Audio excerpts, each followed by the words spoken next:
All right, everyone. Well, I think we will get ourselves started here. Hello and welcome, everyone. My name is Jeff Mitchell. I work here at Rhodes Scholar, and it's my pleasure to host today's virtual lecture, Bird Migration and Peregrine Falcons. Now, these virtual lectures are free and available not just to Rhodes Scholar participants, but are available to anybody who wants to learn. So please spread the word. This series of online lectures is critical to helping us pursue our not-for-profit mission of making learning accessible to as many lifelong learners as we can, including those who have limited physical abilities or a lack of financial means. Now, ultimately, this series would not be possible without the support of viewers like you who have funded this series through generous donations. So please, consider making a donation to not-for-profit Rhodes Scholar so that we can continue to provide educational experiences both in the virtual classroom and on our learning adventures all around the world in the future. Visit www.rhodesscholar.org/give to show your support with a monetary donation. Every dollar helps. Now, while the Rhodes Scholar headquarters is based in Boston, we have offices and staff all around the world. And today, you'll be hearing from Chris Cameron. Chris is a retired executive director of Camp Ocean Pines in Cambria, California. A naturalist at heart, Chris is a regular workshop leader for the Association for Environmental and Outdoor Education. As a consultant, Chris helped establish the California Regional Environmental Education Community Network. This statewide communication network provides teachers with resources needed to increase the environmental literacy of California students. He has a passion for mentoring staff and is dedicated to developing in students a love for inquiry and nature. Chris is a featured expert on our Rhodes Scholar programs, including program number 15752, California Good Migration, Elephants, Seals, Whales, and Birds. Now, a few quick notes before we begin. Chris will present for approximately 30 minutes or so, and after which we will host a 10 to 15-minute question and answer session. Now, during that session, you can submit your questions using the question and answer icon that's located at the bottom of your screen. And then afterwards, I will read a few questions live for Chris to answer. Now, there are about 500 of you watching this presentation live, so I apologize if I do not get to your question. We will certainly try our best to get through as many as possible. Now, should technical issues force you to miss any portion of this webinar, do not worry. We will be adding a recording of the lecture to our online virtual lecture library afterwards for all to view. And finally, at the end of our Q&A and our time here together, you will be prompted to take a very short survey, just like you're on a regular Rhodes Scholar program. And we ask that you please take a few moments to fill it out. Your feedback is immensely helpful to us and will help us grow and improve our virtual lecture series. So, without further ado, let's have a warm virtual welcome for Chris Cameron.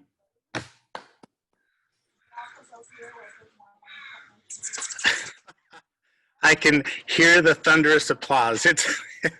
It's amazing to be here teaching by yourself with no audience, but here we are.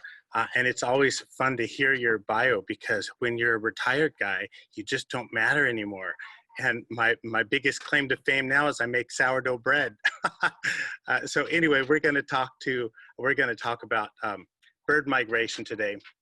We're going to talk about what we know, why birds migrate, where they go, how do we know any of this, and a few cool things about some peregrine falcons and other raptors. I have 2 raptors right behind me.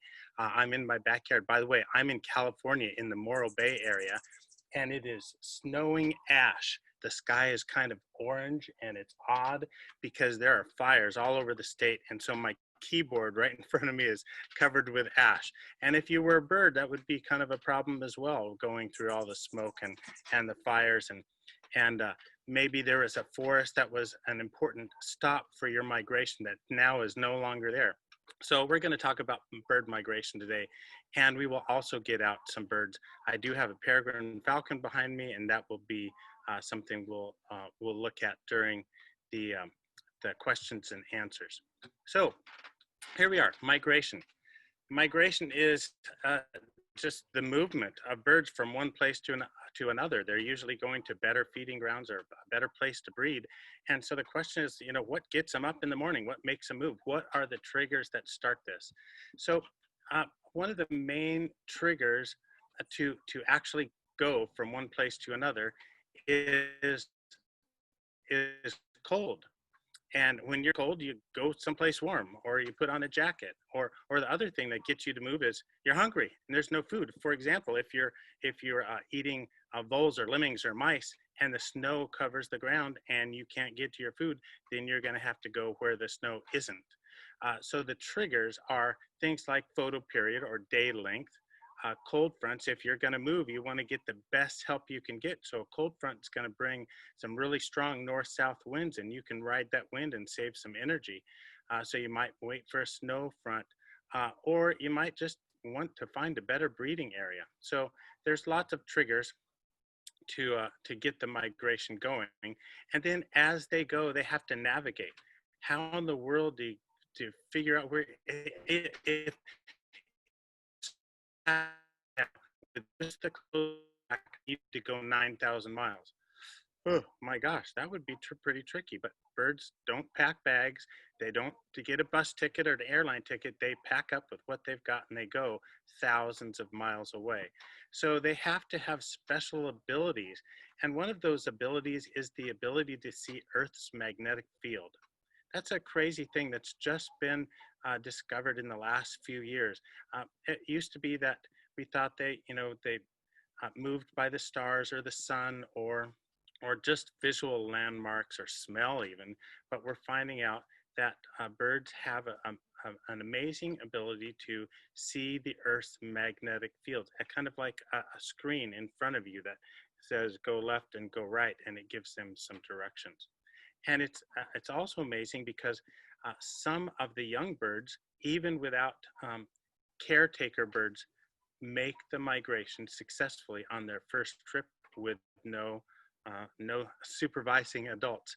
And so now we're talking about deep DNA messaging that's getting them from here to there. That's a instinctual thing. Okay, so but moving long distance has its hazards. It's a physically stressful thing to move thousands of miles. You might run out. If you were taking 1,000-mile road trip, you'd want to know that there are gas stations on the way and rest stops and maybe a hotel. And if you are a bird flying hundreds or thousands of miles, you're going to be needing food along the way. You're going to have to be careful from predation because other bigger things would like to eat you, and you're going to be exhausted because you're going to be flying all day or all night. You also have difficulties like loss of habitat. Again, where there used to be a marsh is now a housing development, or where there used to be a forest is now strip malls or an airport. And so these loss of habitat things are some of the biggest problems. But there are also things like what we put in the way, like windmills, wind farms, or large high rises with reflectability. I don't know if you know this, we lose about 1 billion with a B, billion birds from a bird strike into reflective buildings every year, windows and mirrors on high rises. So that's a big hazard. There are also things that look like migrations, but they're not exactly. There are things called eruptions, which is a drastic change in range, but caused by many factors. For example, if you're a snowy owl and you depend on voles and lemmings and things, and there's bad reproduction of the voles or the lemmings, you have to go where the food is. And so you may move south just to find some food. Or if you're a waxwing that eats berries, or if you're a bird that eats tree seeds and the tree crop has a bad crop of berries or nuts, then you have to move to find the food. So kind of things that will move birds in large groups, that is not necessarily a migration. There are also things called vagrants, and these are birds that show up places they're not supposed to be because perhaps they've been blown off course because of a wind or a storm or something, or they may have a faulty navigation system and they end up places they shouldn't be. Those are some things that are connected to migration. So what do we know? We know that about 40% of birds migrate. And there are about 10,000 birds species worldwide, so that means 40% of them, or 4,000 of them, migrate to some aspect or another. They also can fly very high. There are some records of birds, like there's a bird called a bar-headed goose that has to fly over the Himalayas, over Mount Everest on its migration, and so they go to 25, even to 30,000 feet. In fact, the highest bird that's been seen is it's a vulture. I forget what kind of vulture, but it was at 37,000 feet high, and it was hit by a jet. So we know exactly how high it was because the jet knew how high it was. So it was 37,000. So they can be high. They can go far. We have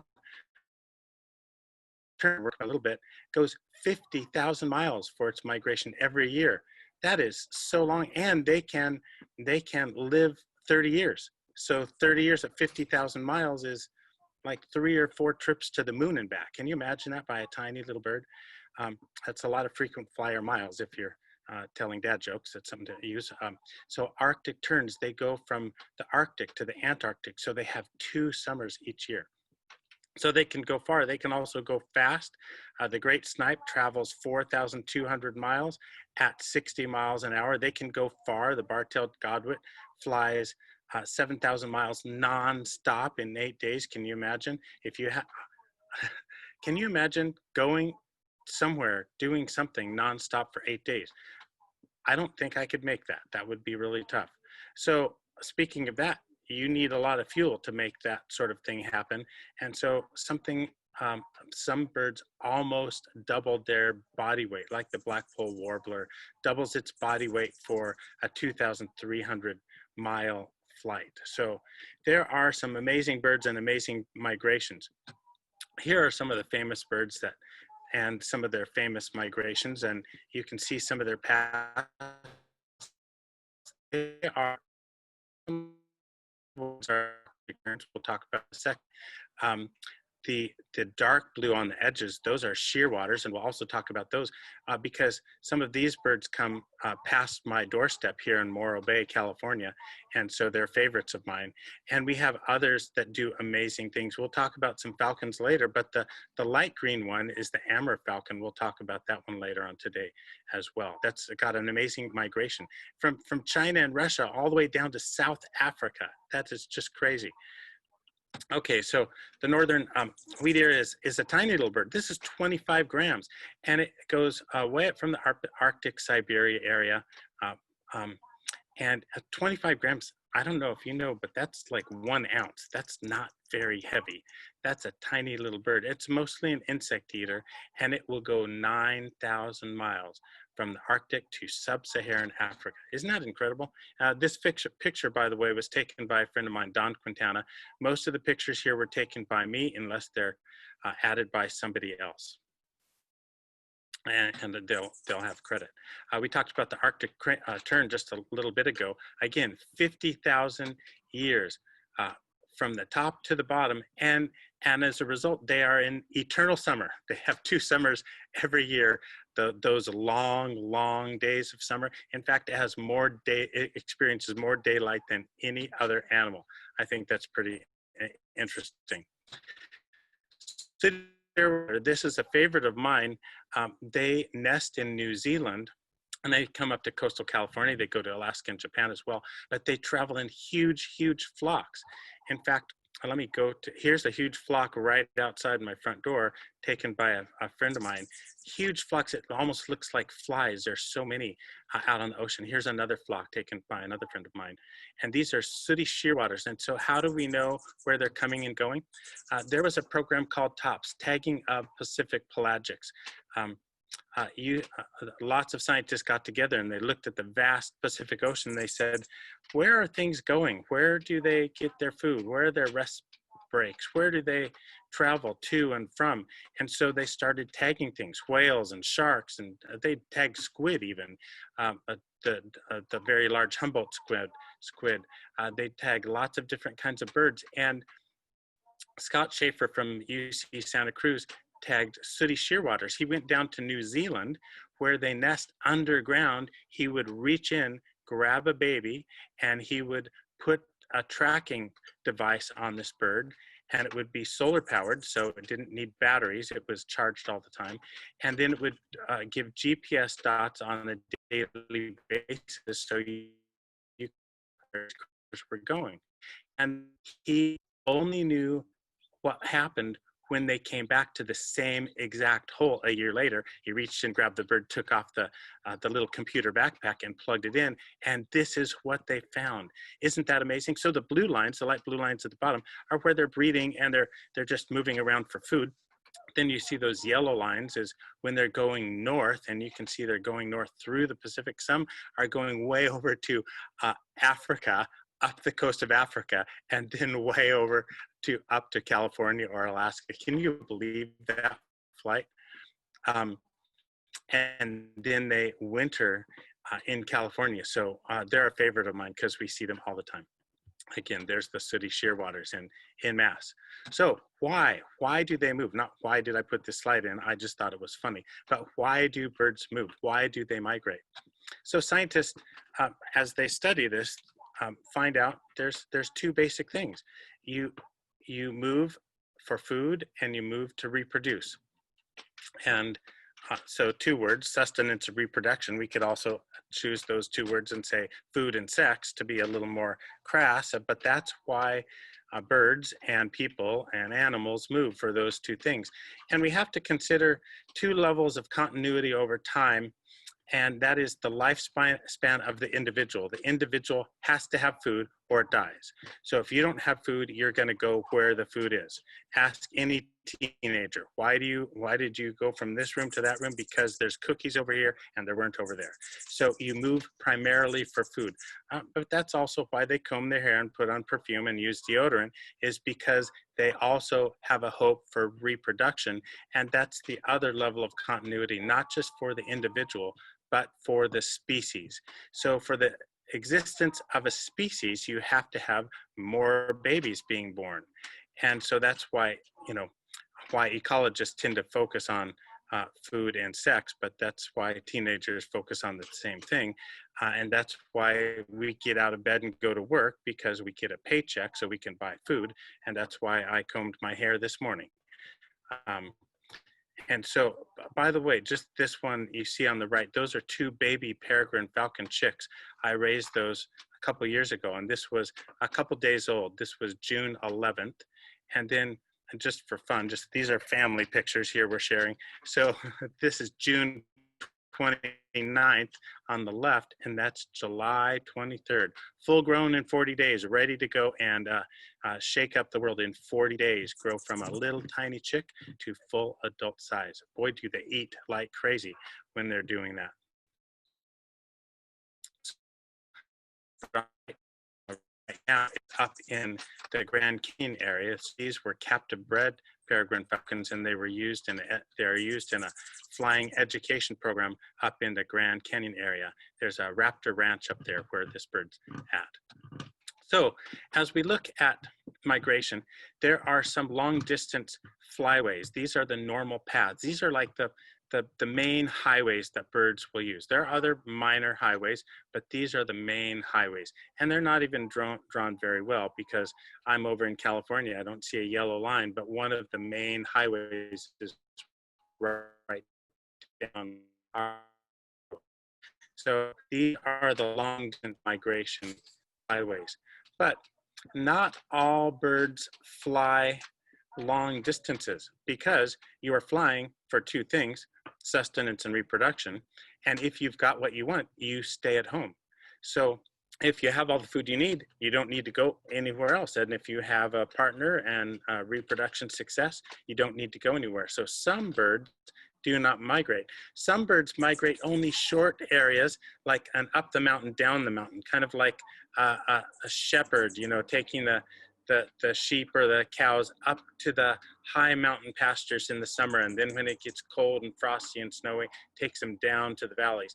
Birds will do the same thing. They will do short migrations.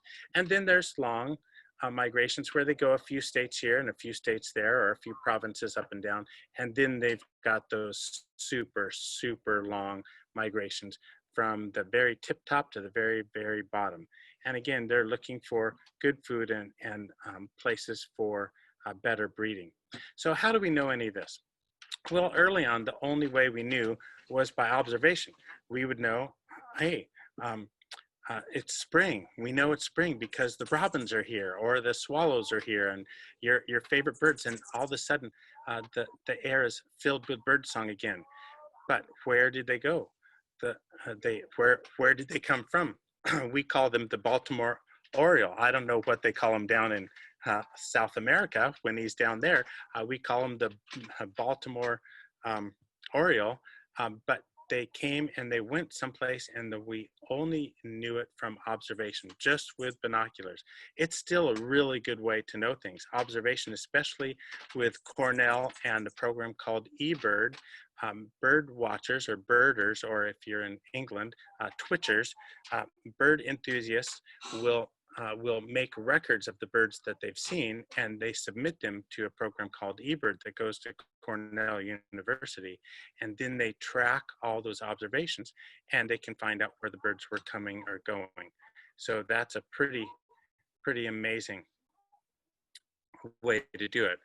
We also do a lot of bird banding. So put little bands on birds, catch them in mist nets, put the bands on and let them go, and hopefully you catch them again. In England, they do like, I don't know, 750,000 birds every year, band them, and they hopefully get a few thousand back the next year.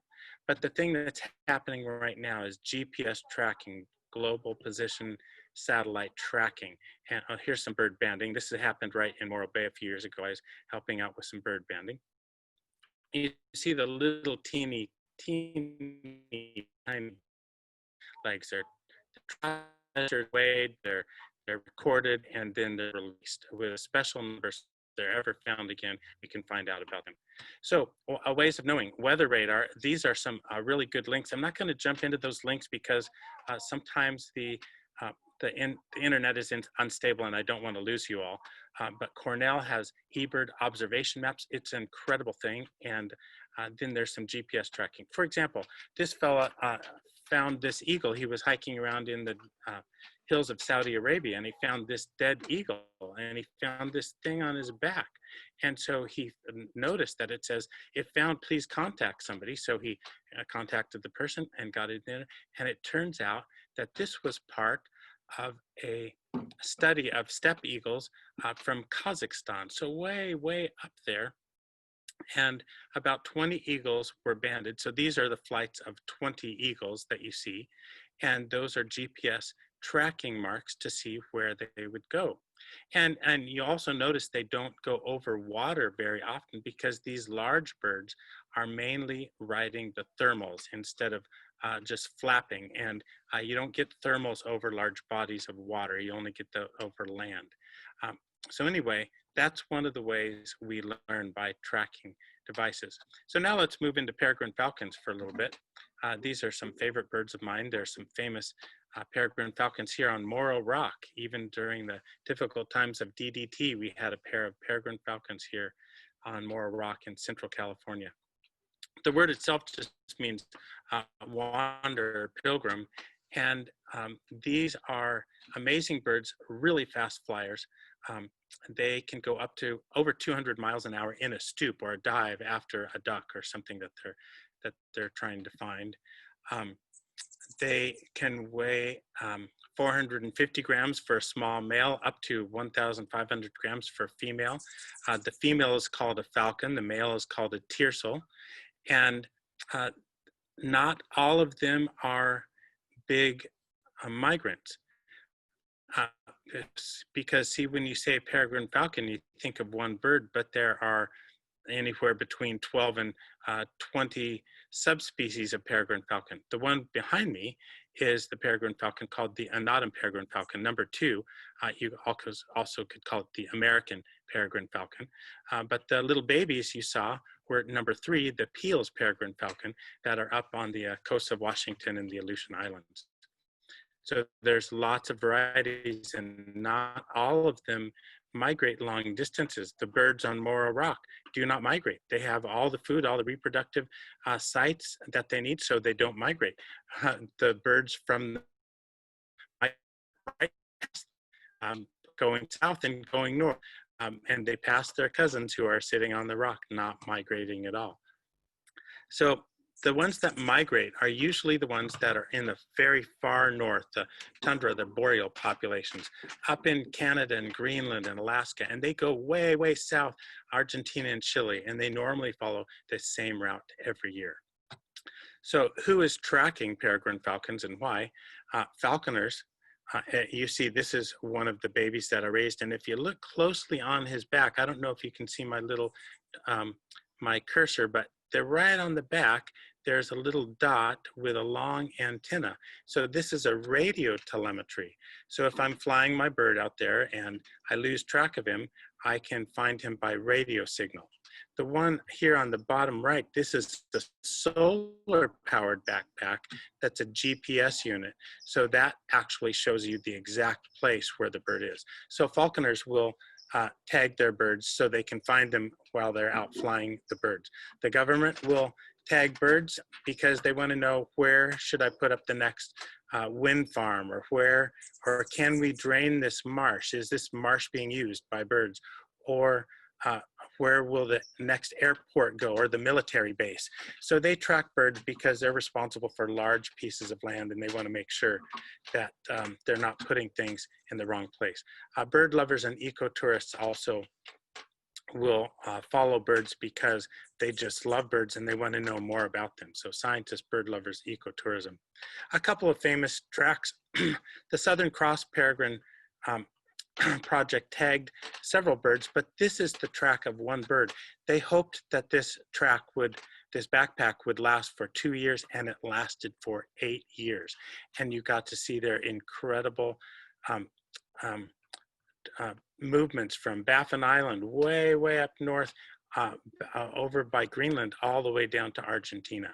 And this is a bird that lived years and years, and you could see some of the exact same routes were followed.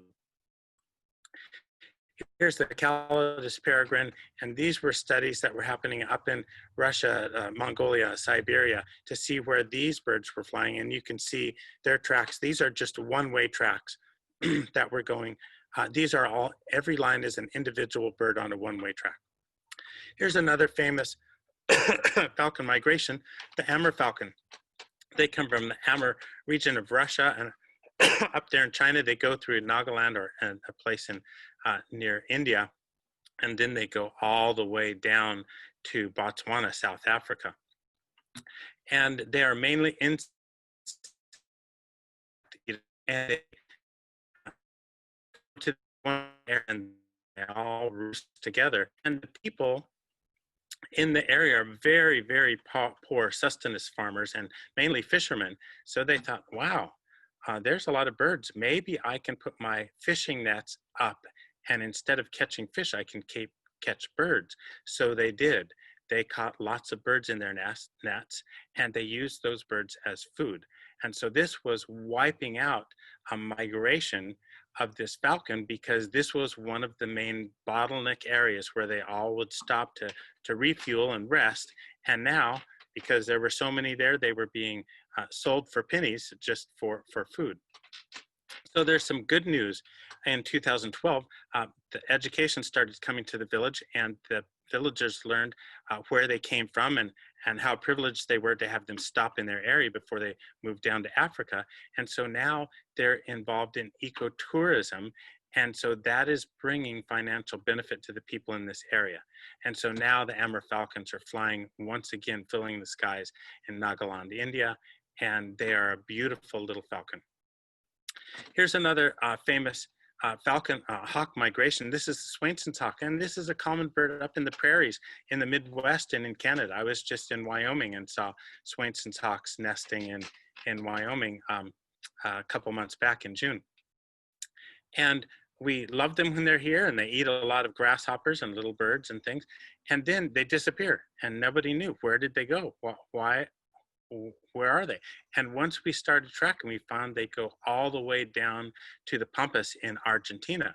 And then we noticed they're not coming back. They're not as many as there used to be. And as we studied, there was a DDT being used down there to kill the grasshoppers in the Pampas, and the birds were eating those grasshoppers and dying in heaps. So researchers would go down and find dead birds, knee-deep piles of dead Swainson socks. So, you know, the moral of the story there is, while we want our birds and we don't want to have poisons, in fact, I think we still even make poison at the DDT and may export it to other countries. So the birds don't look at the border signs. And so while we may be doing something good here by reducing a pesticide use, we need to encourage that ethic all the way down, because it can be any stop along the way. And speaking of stops along the way, here's your next vacation plan. If you want to see a lot of raptors right here in Veracruz, look, you have this bottleneck right there. Or right here in South Texas, the beaches on South Texas, when birds travel a long way and go north, they hit the shore and they are exhausted. So you can see a lot of observatory right by the Golden Gate Bridge in San Francisco, Hawk Mountain back in back east, and there's several good places. Or come to Morro Bay. Morro Bay has a bird festival. In fact, I'm in charge of the bird festival every year, and it's canceled this year for COVID, but it's on every Martin Luther King weekend. And there's Morro Rock right there in the middle, and there's always peregrine falcons. You can come and see those year round. So let me go through one other thing before we get to questions. Here's a picture of a quail, and this was a mosaic, an ancient mosaic, 1,000 years old or so, that I saw in Israel. I was on a trip to Israel. And so here is the little quail right here, and these little quail are the quail of that Old Testament story when the children of Israel were wandering through the desert, and they said, we're kind of hungry.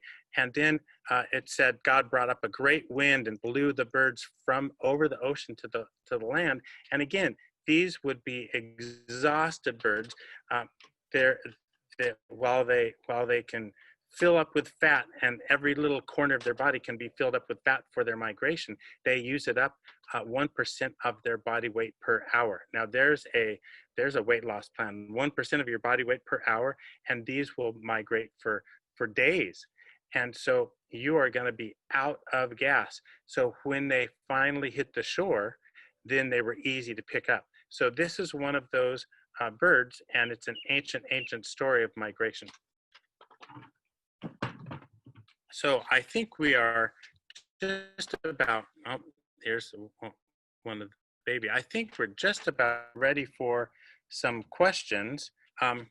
Jeff, do you have any good questions there? Yep, absolutely. Well, thank you so much, Chris. That was excellent. So we are going to start our Q&A session. So again, if you have a question for Chris, you can submit it using the question and answer icon that's located at the bottom of your screen. But Chris, to get us started, we had a question early on from Bonnie. I know you're in California. I know that you said you're hundreds of miles away from the fires, but Bonnie wants to know, are the California fires impeding or changing patterns of migration? And does the ash in the air affect bird feathers? The ash is not so much of a problem, because again, birds can fly, so they can move out of the way. If a fire covers 100,000 acres or 50,000 acres, it's still only a few miles wide, so a bird can fly around that. What happens? Takes out fuel stop. So imagine going on your family vacation, and you're running low on fuel, and you go, ooh, I remember there's a gas station on this next exit, and you pull over and the gas station is gone. So that's going to be the problem, because now you're there going, oh, I hope I can make it to the next gas station. And if the next gas station is gone, you're in trouble again.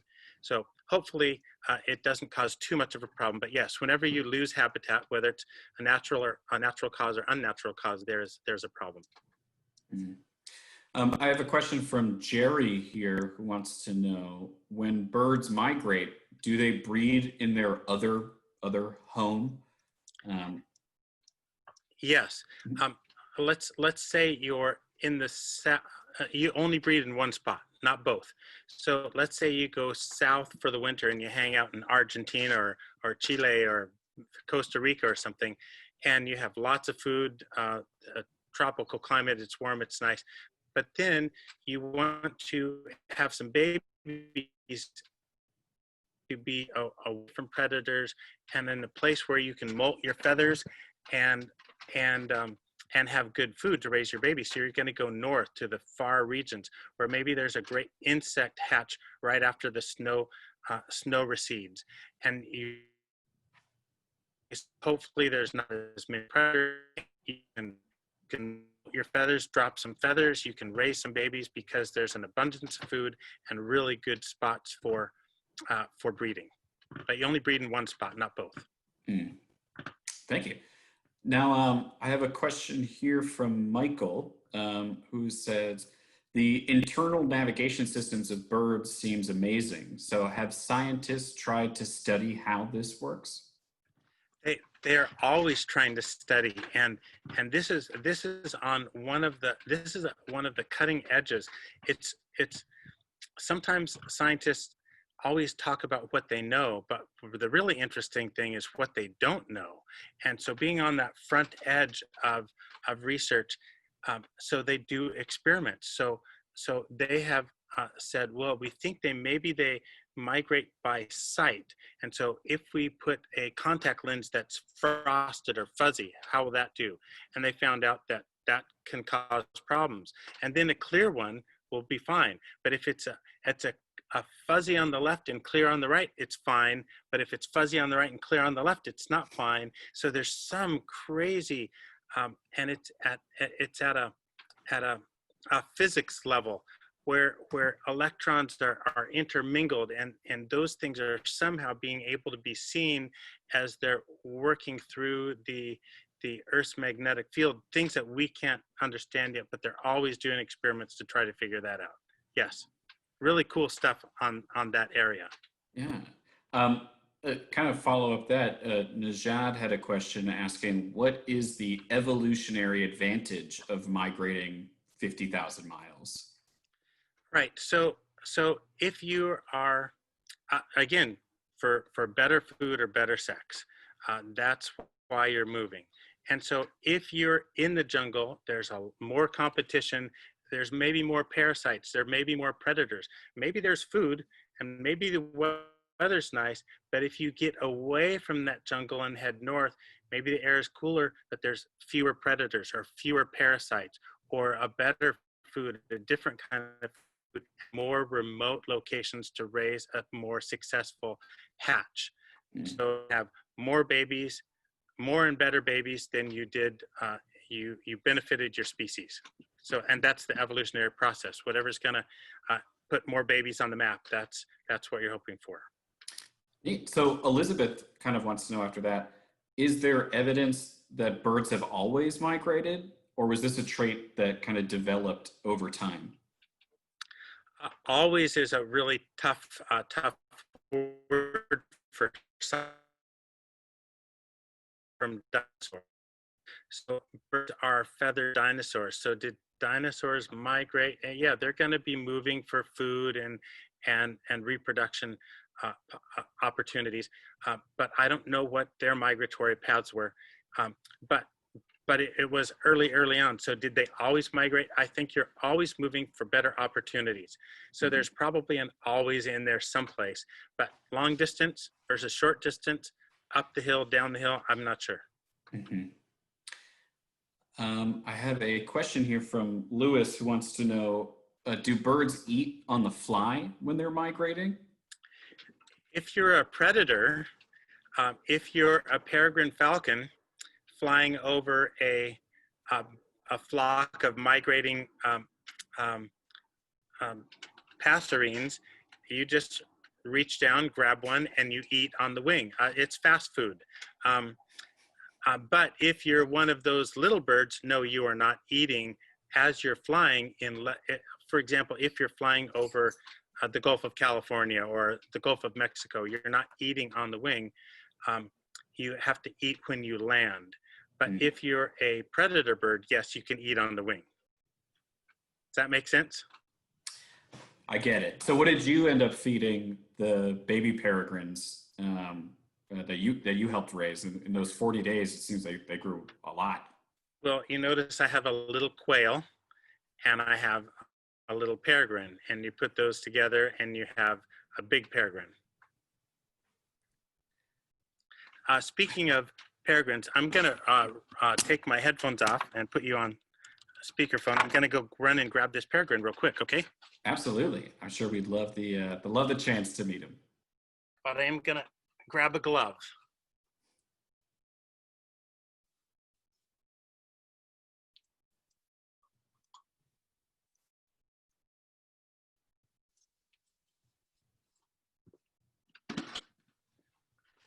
Okay, here's a peregrine falcon. This one, her name is Bunny because she was born around Easter. So Bunny is a captive bred bird, so it was not taken out of the wild. It was mom and pop were in captivity. And so you can tell because there is a solid ring around this foot. A captive bird has to have a solid,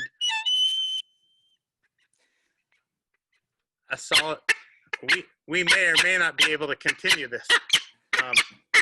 So anyway, she is going to have a job in the vineyards. So tens of, and you have really expensive Pinot Noir grapes on the vine, and a flock of 100,000 starlings come in to eat it. You could lose millions of dollars. And so you pay a falconer to come by and fly their peregrine falcon over the fields to protect your grapes. So this is a bird that's going to be a working bird in the agriculture fields. Oh, wow. So there you go. I'm going to put this hood back on.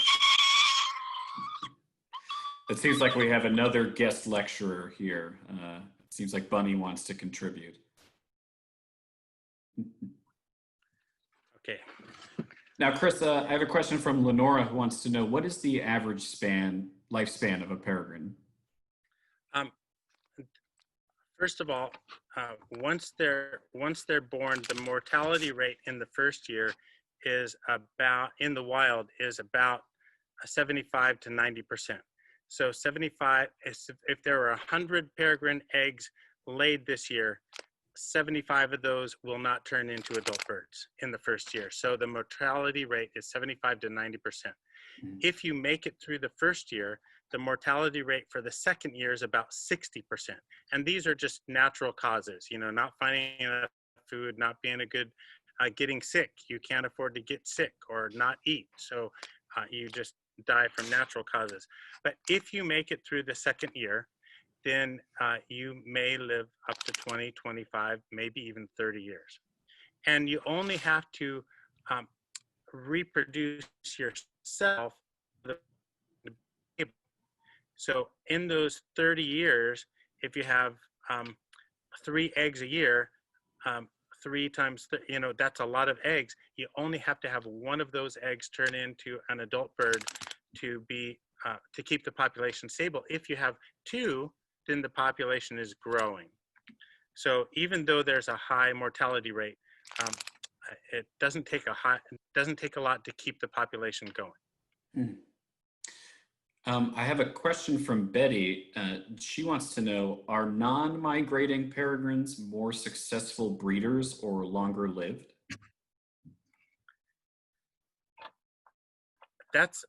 I don't know the answer to that question. I know that when a male and a female leave Argentina and head north for the tundra, if the female gets there and she is ready to have some babies, she is waiting for her partner. So they're not migrating together, they're migrating independently. and lots of things can happen. You are life unless your doesn't if come along in the right time when she needs to lay eggs, then it's going to be Mr. Right Now. So there is always a reservoir of single falcons hanging around, ready to take the place of a missing partner. And that happens in Moore Rock, both the stable population here on Moore Rock. If a male goes missing, another male shows up in a matter of weeks. It usually is not long. But if there's a mated pair, then they chase the other one around. But I can't answer that question. I don't know that if one or the other is more successful or longer lived. Mm. Now, I think, Chris, we have time for one more question. And I have a question here from Rich, who is wondering, is there any competition for flight patterns on destinations between different migrating birds? Yeah, it depends on a couple things. It depends on what you're fueling up with right before you leave. If everybody's eating at the same McDonald's before you leave, there might be long lines or they might run out of food. So you're usually timing your leaving with filling your tanks all the way full of gas. Eating the same fuel, there's competition before you even leave. Does that make sense? But if you have insect eaters and berry eaters and bird eaters, then they can take the same route and not have any competition. The other thing is there are birds that are flying the route in the daytime and birds that are flying the route in the nighttime. If you're a small little bird, you want to fly at night where it's cooler, you're not burning so much energy, maybe the winds are not so heavy, and the predators aren't out as in force as they would be in the daytime. So you have a higher level of success by migrating at nighttime, while in the daytime, you may have another migration on the same route, just different birds. But no, the routes are shared by lots and lots of varieties of birds because it's just the quickest way to get from one place to the other. Great. Well, thank you so much, Chris. Again, this has been really great. Thank you so much for your presentation. And friends, that is all the time that we have for today. If you enjoyed this lecture, we wanted to let you know that you can take part in a full day or a full week of lectures with Rhodes Scholar experts in our new online Days of Discovery and online adventures. Our full online Days of Discovery take this lecture experience and add an interactive small group discussion and a private Q&A with the expert, or our multi-day online adventures can engage yourselves with multiple days of lectures, performances, discussions, social hours, all the more that will help to recreate the Rhodes Scholar in-person experience virtually. So head over to rhodescholar.org/online to learn more. A big thank you to all of you for joining us today. And as a reminder, please support our virtual lectures by making a donation at rhodescholar.org/give. Thanks again for tuning in. And until next time, stay safe, stay healthy, and stay curious. Thank you so much.